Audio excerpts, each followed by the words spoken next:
you live close to a train station. Every 20 minutes. Every 20 minutes. One more time. We'll be okay. Gotta do it. Where was I? Hey guys, my name is Hema and I'm an international student here in Melbourne, Australia. In this video, I'm going to be sharing with you guys 5 things I did to reset my life. So a couple of months ago, I was stuck in this rut. I was terribly unmotivated, unproductive, and to say the least, unhappy. I started to procrastinate on everything. I used to be someone who completed assignments ahead of time, but I found myself working till the last couple of hours before submission. In addition, with the on and off lockdowns here in Melbourne and the fact that I've been staying on my own for the past couple of months, made me slowly retreat inwards. I became a total couch potato. I was just laying around, watching Netflix and sleeping in. I stopped exercising and I barely even went out. Partly it was due to, the bad weather during winter, but partly it was also due to the fact that I was just that lazy. My sleep cycles was screwed from binge watching Netflix and my stress levels were high from all the last minute cramming to get assignments done. And I know what you're thinking.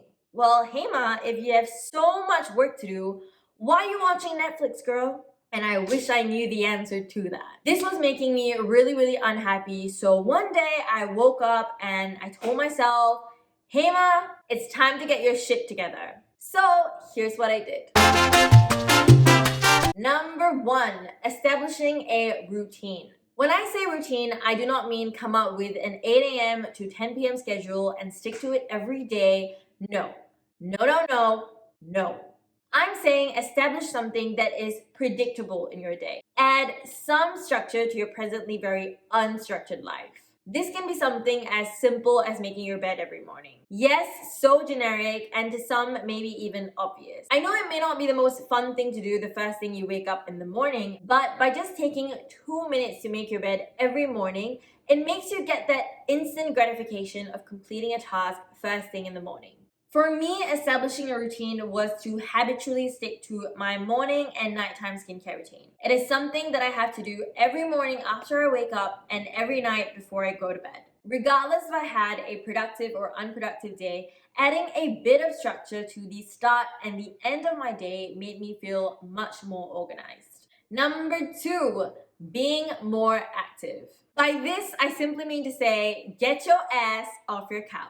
With Zoom University and working from home, it is very easy for us to get stuck in this sedentary lifestyle. But just try to incorporate some sort of physical activity into your day. I don't mean to say go start exercising every day, go for a run, go do a HIIT workout. No, I totally understand that for some people, exercise is a struggle. Maybe you're not motivated enough. Maybe you just don't have the discipline, or maybe you just simply don't want to. Even if you don't want to do some intense exercise, at least do some stretching or take yourself out for a walk. It doesn't have to be for long. It could just be a 10-minute walk or 15-minute stretch. I know what you may think. What's a 10-minute walk gonna do? Let me just stay in. Been there, done that. I've given myself that excuse so many times. But trust me, just taking that short amount of time to go for a walk on the days that you're not doing any sort of activity or exercise makes a huge difference. Go get some vitamin D, breathe some fresh air, and clear your mind. Do I do the rest of the video like this? Number 3. The third one was a bit of a toughie, I'm not gonna lie, and that was to reset my sleep cycle. Let me tell y'all, my sleep cycle was all over the place. I was sleeping at 2, 3, 4 a.m. at night and waking up super late into the mornings. I totally understand that for some people, they're most productive during the night, so burning that midnight oil and waking up later in the day might be good for some. But for me, I don't think staying up till 4 a.m. and binge watching Netflix is considered productive. I know that I'm most productive during the day, so this sleep cycle was majorly affecting my productivity. I also came to the realization that I needed 8 hours of sleep to function. Not a minute more, not a minute less, 8 hours. Yes, I know to some people this may be a luxury that you cannot afford, but thankfully to me at this point in time, I can still afford to get 8 hours of sleep, so I'm going to take all the hours and minutes that I can get. After understanding how many hours of sleep I needed to get and when I'm most productive during the day, I slowly started sleeping 30 minutes earlier and waking up 30 minutes earlier until I achieved my satisfied sleep cycle. Number 4, organizing my life for the day the night before. I love making lists and planning, but I was never organized as to when and how I would go about doing them. Sometimes I did them in the morning, sometimes I did them in the middle of the day, sometimes I may or may not have neglected to do them. When I get to bed, sometimes my mind just starts racing and I think about the million things I have to get done the next day. I found that organizing my plans for the next day the night before really helped.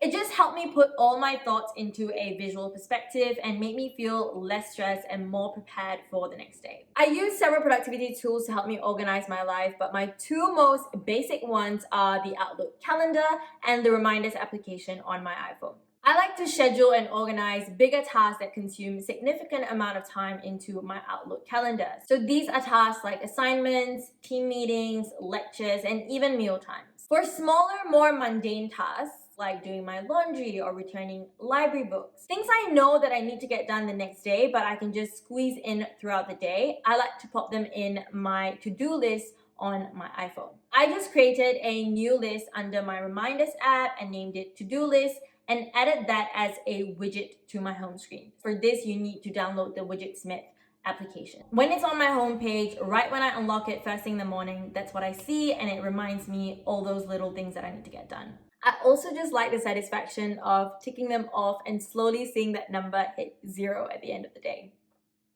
Number 5, last but not least, is keeping my workspace clean. Having a cluttered space around me just fed into my lack of motivation and productivity. I honestly think to reset, not only do you have to clear your headspace, but also your physical space. Taking 15 minutes at the end of each day to just clear my desk and visible parts of my room just made the hugest difference for me. Just being able to wake up to a clear space automatically got me into a better mood and made me look forward to starting my day.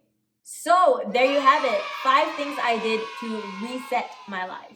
And I say this in quote unquote because it's still an ongoing process for me. It's not something that just happened overnight. And for some people, it may take longer than others. What's most important is that you acknowledge where you're at and you make that conscious decision to do something about it. With that said, hope you enjoyed this video and found it useful. Till next time, bye!